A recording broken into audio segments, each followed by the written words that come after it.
Welcome to episode 3 now. Yes, I know I'm running on battery. We head out of the restaurant and back to the academy right as the sun starts to set. It's kind of a ritual to walk with them, even though I don't live at the dorms anymore. I live at an apartment within walking distance. But since there's nothing and no one waiting for me at my apartment, I kinda just go wherever they go.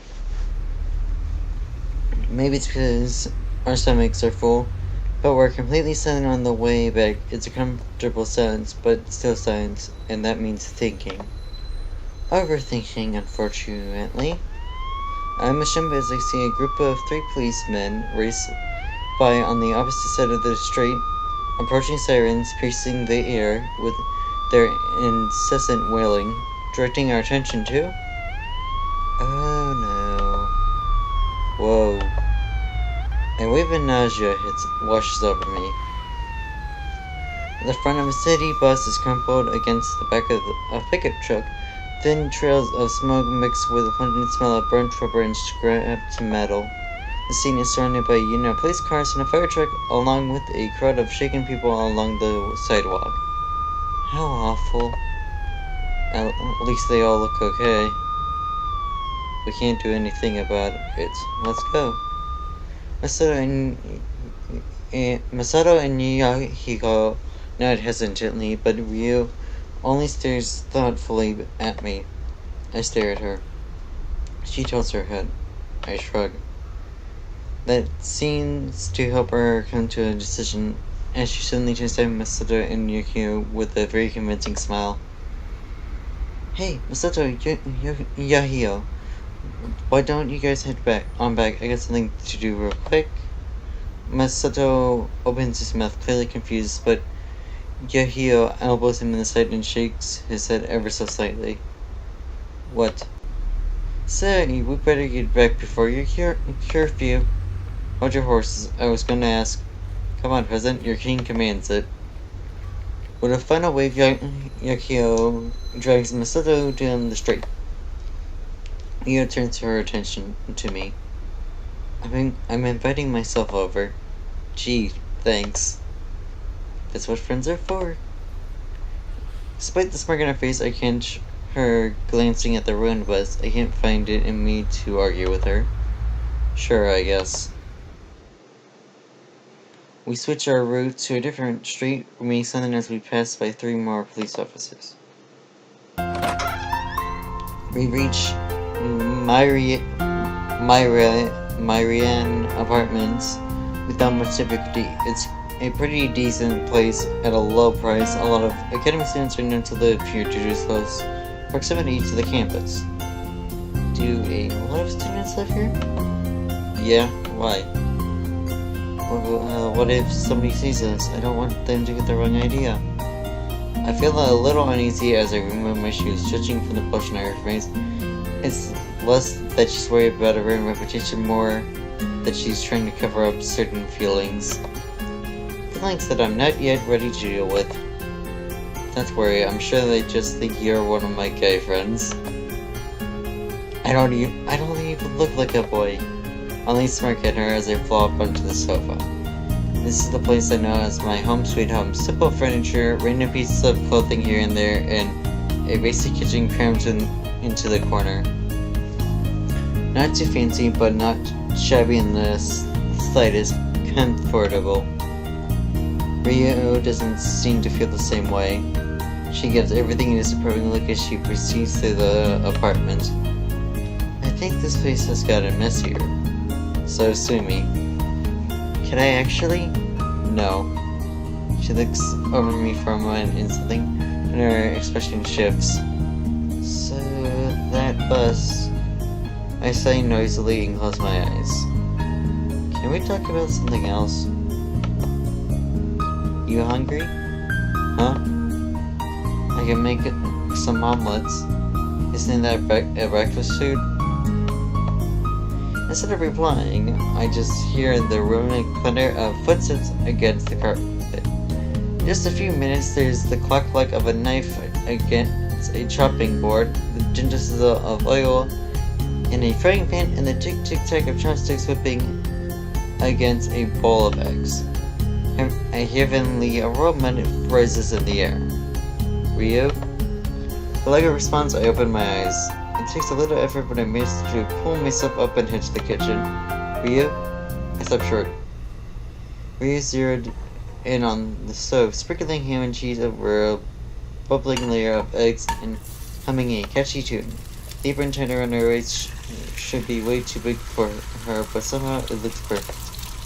Wait, this is Ryo Hayata. Get a grip, Yama, get a grip. No, it's too late.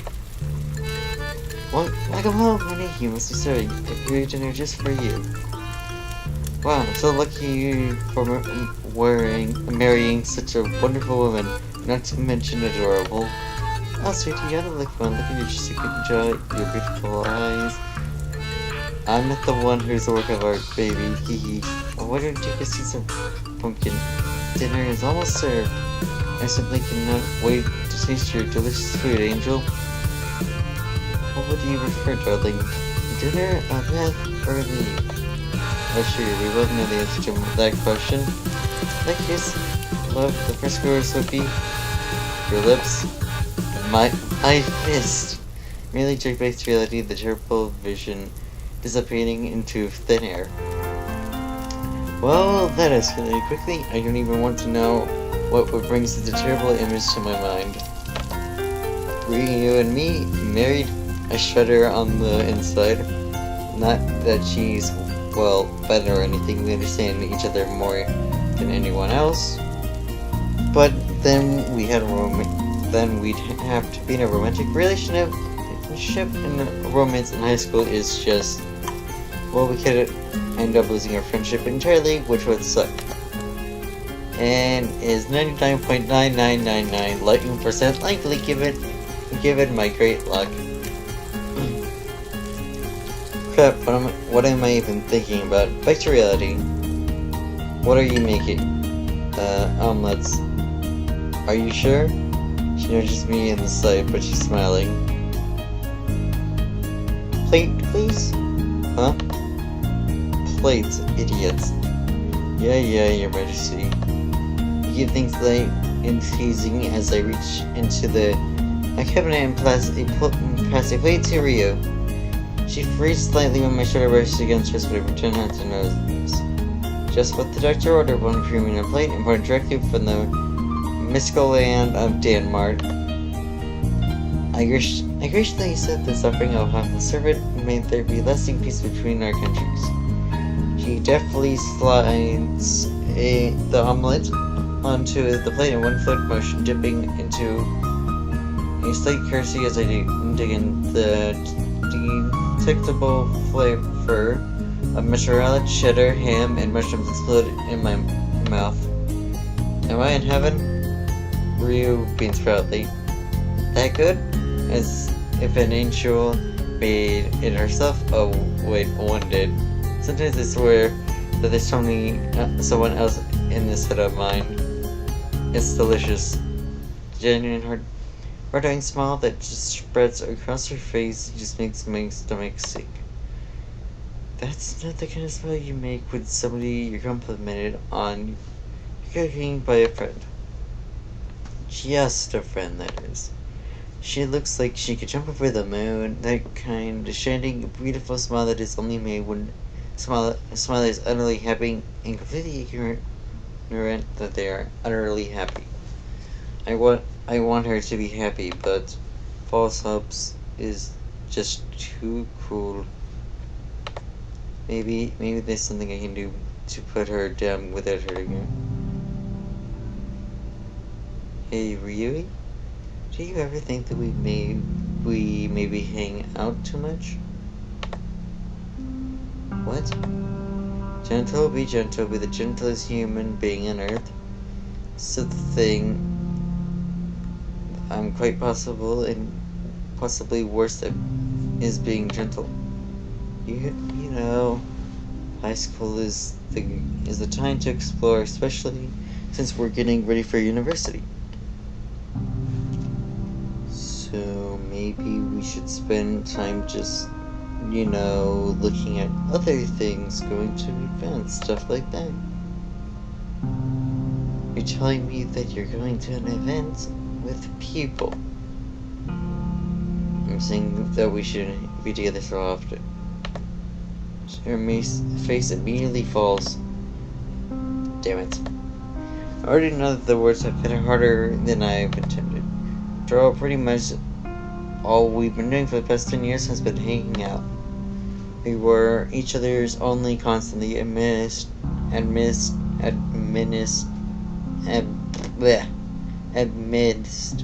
new locations, new schools, new friends, that one firm foundation that's there until the end of time. If you separated Ryu from Yama and Yama from Ryu, I'm not sure what you would find. To have me, who's always been relying on her, leeching off of her, suggesting that he wants to go on his own way and do his own thing, well, it's awfully short-sighted and ungrateful. Well, I guess that's what I really am.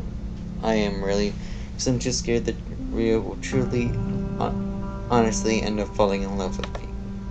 Not that I have any clue what she would, but insurance is key. Look, I appreciate this, but I'm not a kid anymore, I can take care of myself just fine. That's not true. Like another place needs good cleaning, I don't need someone to tell me. I continue to soften the blow as much as I can. I like hanging out with you, but when it comes to this point, I think, I'm sorry, Yama, I'm so sorry, Yama. I didn't mean to offend you. You, what? I wasn't trying to replace her. I freeze. Sudden pain fills my lungs like I'm breathing in fire. My vision spins for med, and no, I fight it. Then it's gone. My knees suddenly go weak and I stagger forward, quickly catching myself on the couch. Ryu watches forward, but I quickly throw out a hand. This, you see this? You're being a burden now. The words are too harsh, I regret them as soon as they slip out. Can you just let me think right now? It's what I've always said whenever I want to be alone, well and truly alone. The need to think has nothing to do with this, and Ryu knows it. I'll be right out. Goodbye. To make her feel this way is despicable. Pick my mind congratulates me with a ride. Well, you got what you wanted. She'll make some other friends now. Suddenly watch Ryu as she slips on her shoes and abruptly fixes me with the pleading look. See you tomorrow? Because she wants to know that everything will be okay.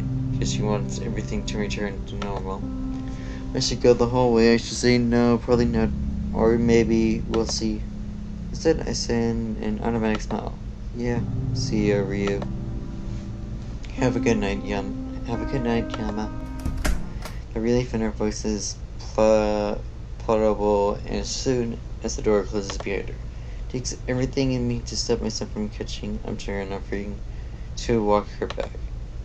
Why is it that when it really comes into it, I can even push people away properly? Given my prickling personality, I would have thought that I could do at least that. Guess not, though. I guess it's another thing to add to the things Yama can't do. I kinda wonder if there's anything that's not on that list. I sit up kneading at the tense knots in my shoulders. Technically I need to study tonight, but before that I should try to wind down.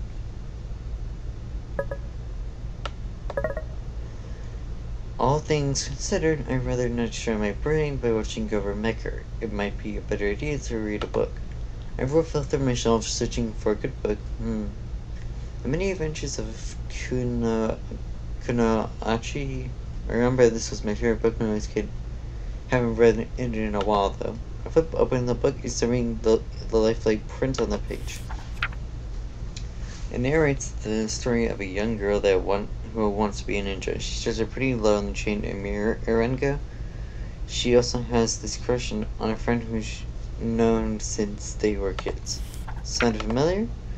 The chapter continues. Kochi and some feeling uneven, really simple errands since her friend randomly starts hanging around her more.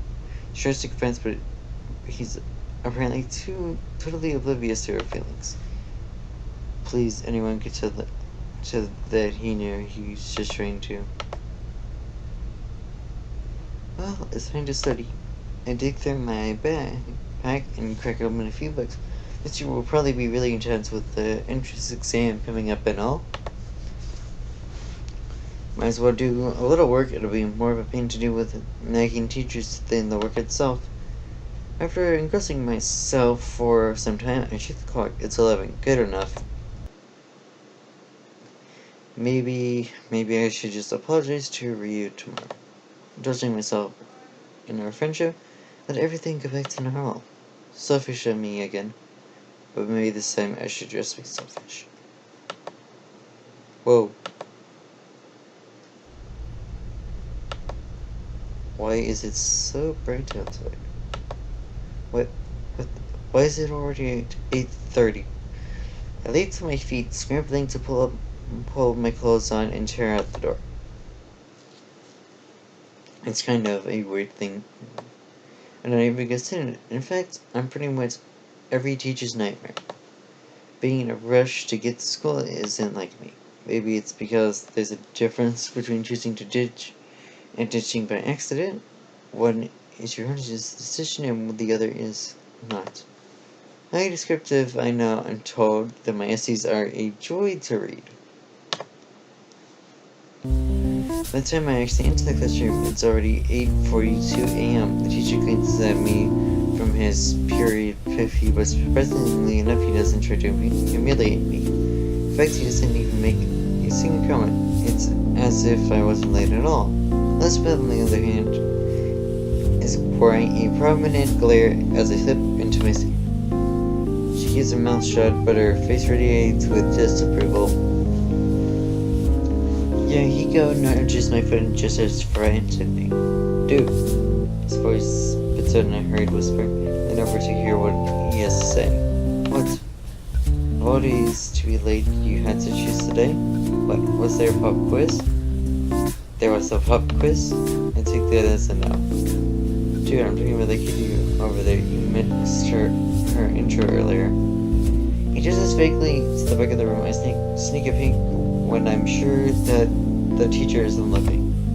I find a girl sitting by the window, head delicately turned against slender fingers as she examines something in the distance. In our days, I might have thought her to be gorgeous. After all, she matches the deal of traditional beauty to a T.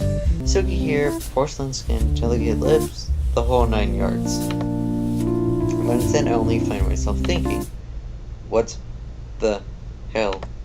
Probably followed by, who, what, when, where, why, how. Very intelligible, I know. But how else am I supposed to react to an old friend who if I haven't seen in ages, just randomly walks back into my life? Not only that, but as a transfer student to my school on the very last year I happened to be there. Her eyes snapped to mine, but before I could see her reaction, I really went back to the front of the classroom.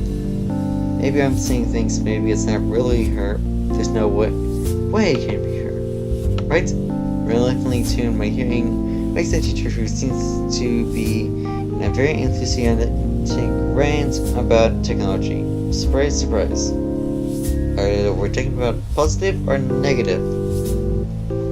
Because you can be enthusiastic about both. This generation is ways to go away from being glued to dead pics every walking moment, so negative.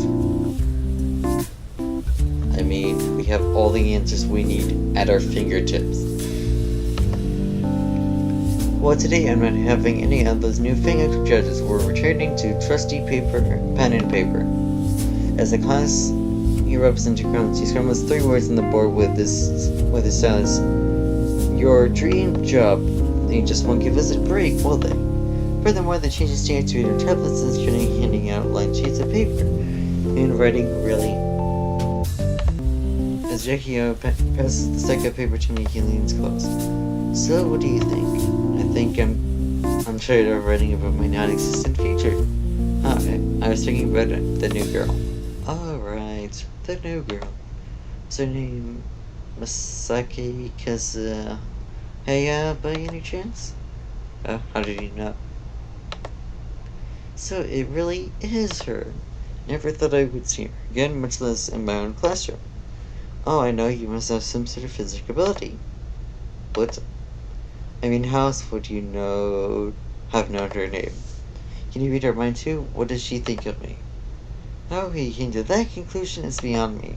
Nevertheless, it seems like an excellent opportunity to share with him, and it'll be a shame not to.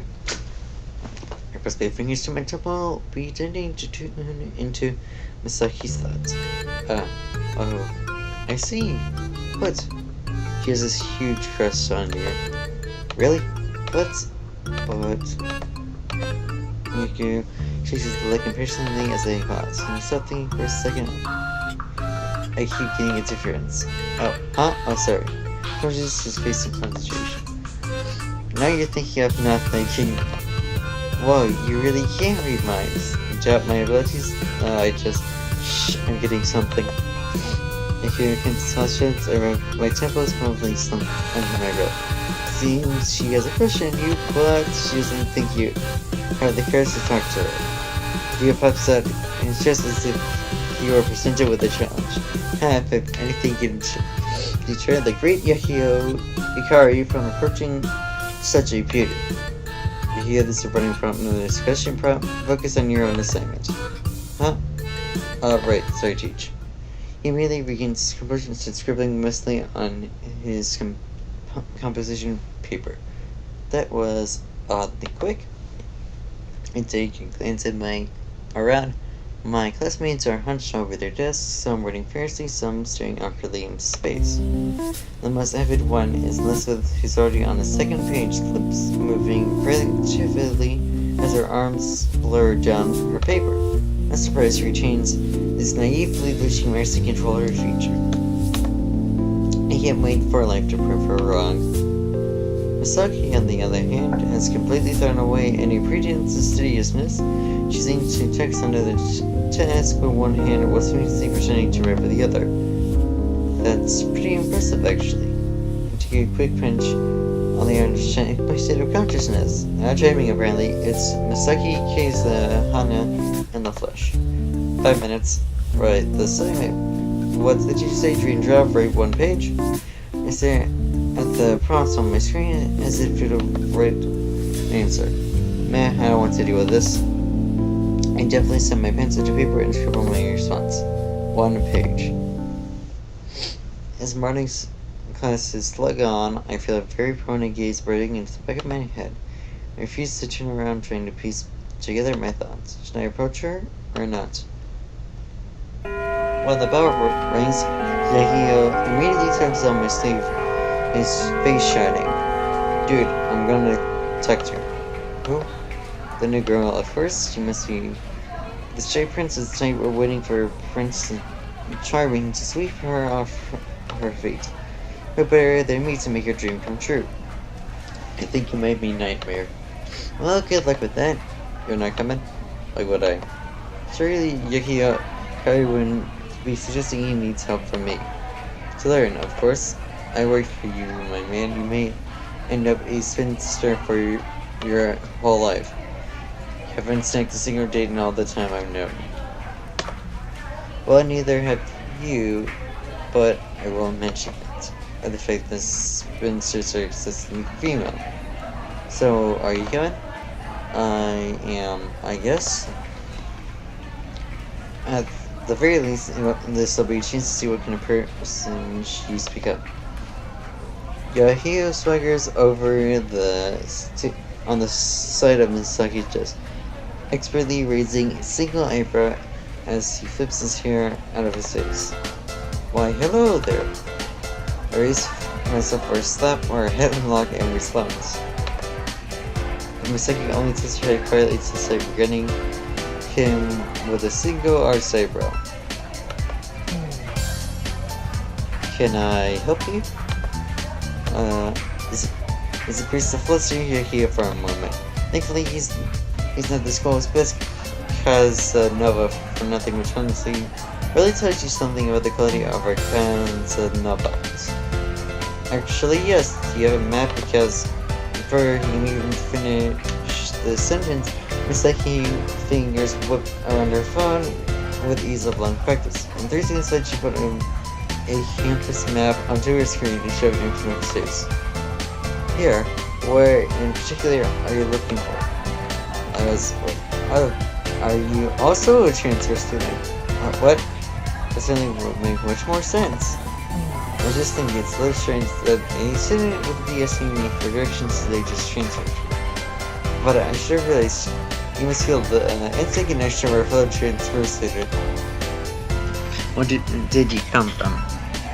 Wait, this was a big misunderstanding. I shouldn't have hit on you. Oh, I see. 7 out of 10. Huh. I ordered your approach. You didn't even introduce yourself. Right, how careless of me. I am the one and only Yakio Ikari. Surely you've heard of me.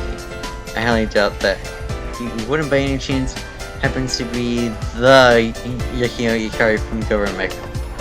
The president that Yakio Ikari. Yakio's just practically doubles in size. Wait, what? And 10 AM, are you by any chance a fan? The biggest, I really enjoy the politician's satire, and the music is just amazing. This has to be some big joke. Actually, I just realized in that the entire time I abducted a female voice for her. Did you note that our patter tag is one of the top trending? And Ishimu Times has us listed as a viral phenomenon. Viral for what reasons? Well, that must be a different story. Congrats! I was sure that it would become a great hit. But of course, even with the stars themselves are no match for an Ikari. Or the moon. Oh yeah, guess what my next dream is? Is it? To build a vacation home on the moon. Yes. A vacation home! I wonder what would have been if you jumped in a trampoline while on the moon. How high could you go? I don't know, but I'm definitely gonna test it. Yuki and Misaki are new besties apparently, which is nothing short of absolutely terrifying. Meanwhile, I'm being completely ignored. Maybe she doesn't recognize me? Hey, Miki. She tilts her head in my direction, eyes bright. Hi. Do I know you? Wait. What? She doesn't remember. Come to think of it, she doesn't spare me a single word or even a glance. She doesn't. How could she not? It's Yama Ishimoto. He's my minion. I'm sorry, I don't think we've met. Oh, you got to be kidding. To other friends for your spec, you, me, Ryu, we all hung out together? What? Total blankness, she's honestly forgot. Words start pouring out of my mouth as I apparently search for something to get a reaction out of her. We all lived in Seto, small town, 3 hours away. Yes, no? I'm sorry, I don't think... We all played together, we were inseparable, we met at the festival, the one with the lanterns. Saki's expression quickly turned from polite to more and more skeptical. Of all the ways I mentioned we reunited, this is definitely not at the top of the list. Do you really not remember? I'm really very sorry. This can't be it. Ryu and I bawled our eyes out after she left. We hovered by the phone for hours waiting for a single call. When nothing came, we even resorted to hovering by the mailbox in the vain hope that we would receive some sort of snail mail. She's saying that during that time, that 1 month would turn into 6, would turn into a year, would turn into 4 years, that she just forgotten us. How could that be possible? Unless, by any chance, you haven't gotten into a tragic car accident and ended up with amnesia, have you? That's why you haven't called not in 4 years. She backs away slowly, eyeing me like I'm an insane psychopath. Okay, this is bad. Really bad. I wore a kimono, you really don't remember. She stops at that, a flash of recognition catching her eyes. Got her. I wore a goodbye kitty kimono and everyone calling you a truth fairy. You did. Thinking that I really shouldn't have talked there with nobody else in the classroom.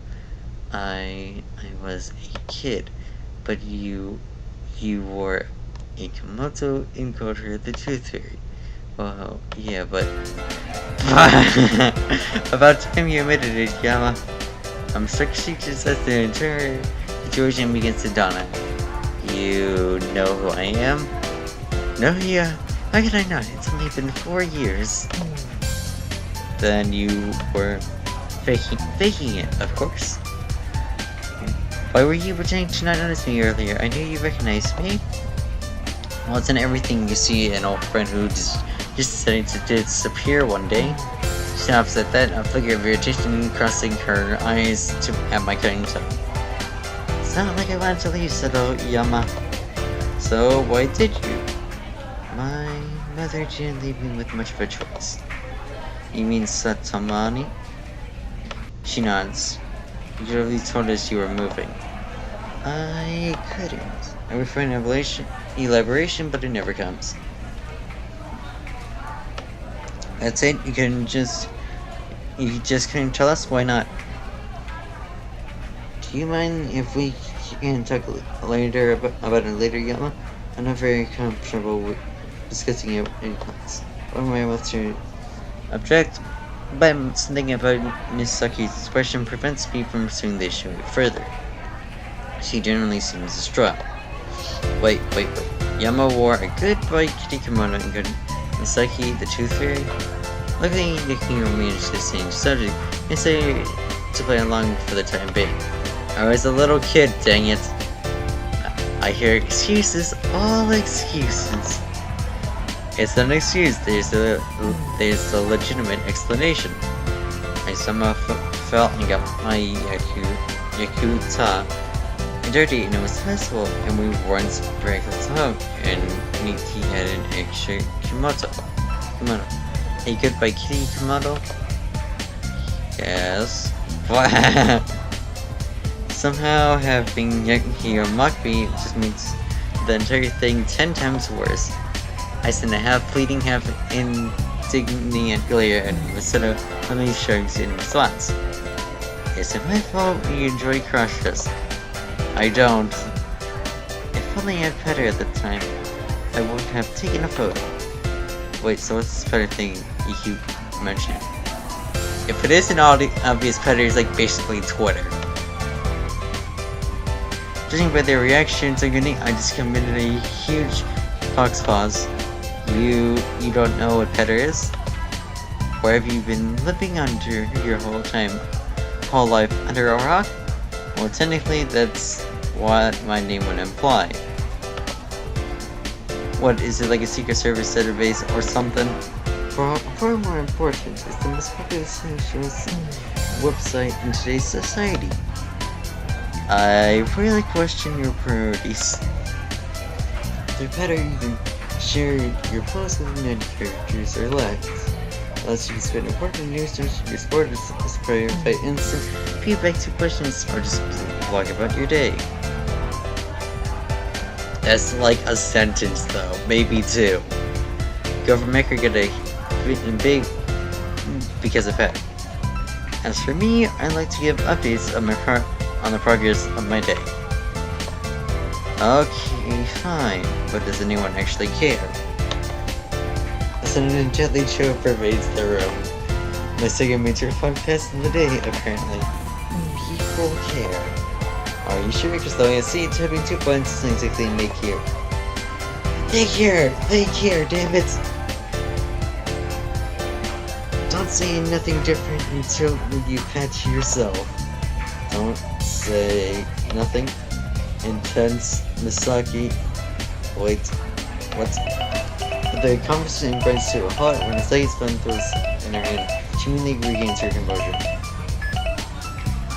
Kazuyana speaking. Yes, understood. I'll be there in 5 minutes. She gets the call and shoves her phone into her pocket, looking square in the eyes. I must go. We go. Duty calls. Duty? What kind of duty? My employer has a job. Job? Now, what about school? Oh, I'm sure they'll excuse this one. Let's talk again later, Yama. Oh, make sure to bring Ryui, okay? Goodbye. I really need to make it. I really should. Man, I really keep missing out on Risaki's lines because I keep making myself speak like a. Because I keep just occasionally slipping up and just speaking like I normally would. Oh wait, I actually skipped one. I left completely dumbfounded with a Yahio who's dancing around the room like he just won his mansion on the moon. I have a fan, an extra fan, a real fan. I wonder how long it'll take before him to mature to my service the first true minion. I realistically leave him in his fantasy of world domination and head back to the cafeteria. It's more of out of routine than actually feeling happy. A shock of running into an old friend after 4 years might have something to do with it. Maybe I shouldn't be angry at Misaki, but at the same time, who knows what had happened with her and our mother. She seemed pretty uncomfortable talking about her. At least she's here now. I guess that's all that matters. As Misaki wants to tell me, she will tell me. She will on her own time. The cafeteria is broad and beautiful, boasting polished surfaces with pretty well-lit spaces. Modern furniture settles well on the brushed mahogany floor. I think this will be a perfect time to end this video.